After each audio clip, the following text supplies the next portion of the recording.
Active Presenter erabiliz, argazki bideo montajeak edo egin alditugu eta gainera oso errez.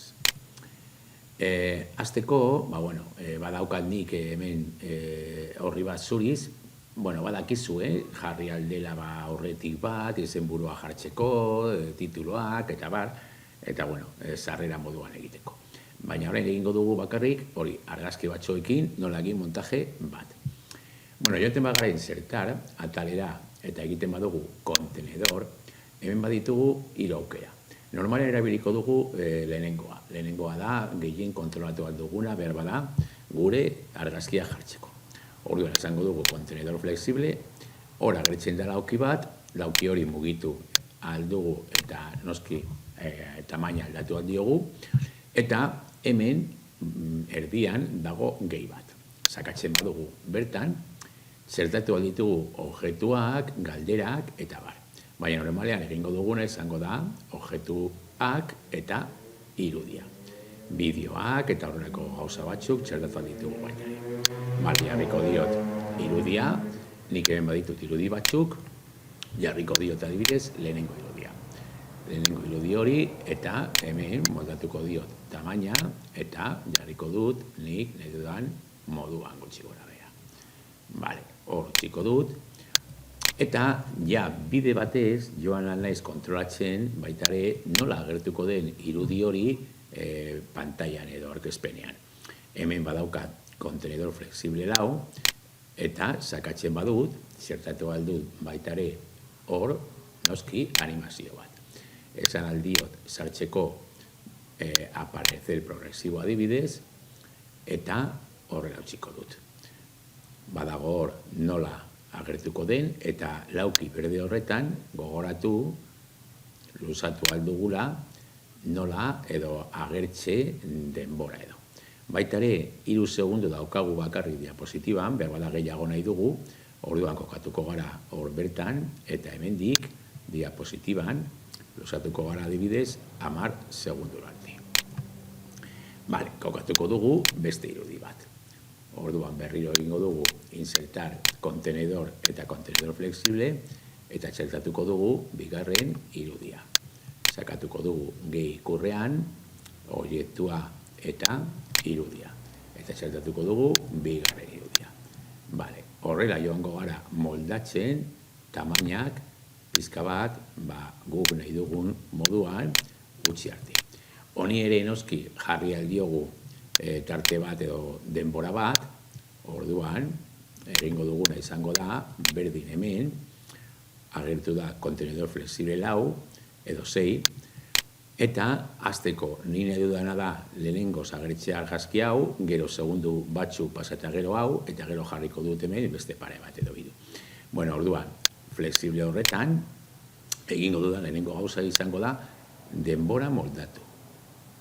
Hemen ez da agertuko eta hasiko da agertzen hemendik. Lehenengo segundutik aurrera. Lehenengo argazkiak amaitzen duenean transizio hori edo. Jarriko diot baitare transizio bat, edo animazio bat, eta jarriko diot desberdin bat, pizka bat aldatzeko. Berdin eta emango diot denbora pizka bat gehiago. Segundu bat luzatzeko transizio hori. Joan aldugu frogatzen, pizka bat, hori agertzen da lehenengoa eta hor bigarrena. Eta horrela joan aldugu tartekatzen beste guztiak.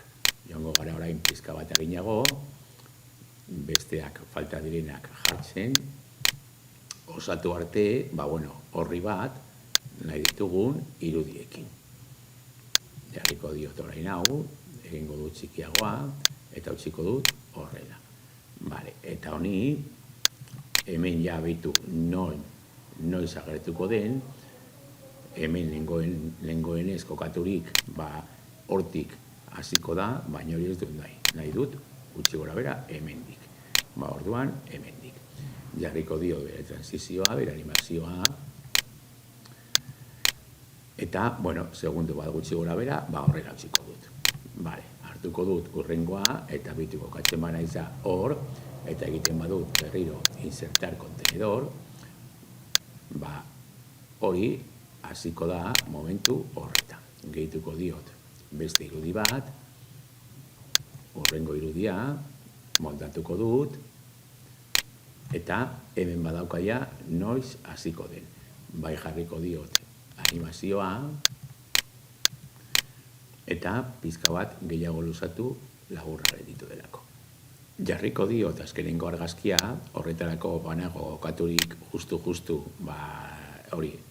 argazki honen edo amaieran, edo behintzat animazioaren amaieran, eta berriro egingo dut kontenedor flexible, eta jarriko dut amaieran. Gehituko diot argazkia, azkena, moldatu pizka bat eta kokatu, eta baita ere emango diot berriro animazio bat.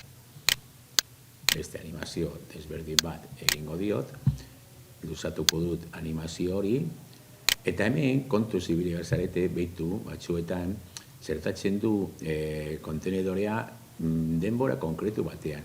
Hemen agertuko da, baina hemen ez da agertuko. Orduan kontuz, hutsune horiek baldin badaude, beti luzatu azkenengo puntura arte. 10 segundutan jarri bagenuen argazkian, edo behintzat diapositiba honetan, 10 segundutara jarri. Frogatuko dugu osoa, orain, eta ikusiko dugu nola geratu den.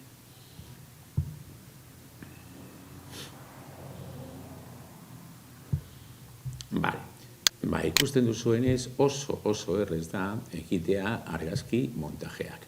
Eta gainera nahiko ondo jolastu aldugu baitare egiten dituzten transizioekin. Horri baldin bagoaz, azken finean eta gero esportatzen beti bezala bideo moduan, egingo ditugu argazki montaje politak eta majuak. Gainera kontutan hartu beti, testuak ere txertatu dituzuela edozein momentutan, bai hasieran aurkezpenea egiteko, bai argazki ondoan edozein puntutan, edo beste elementu batzuk. Eta horrek ematen dio nahiko potentzia programari horrelako gauzak ere egiteko.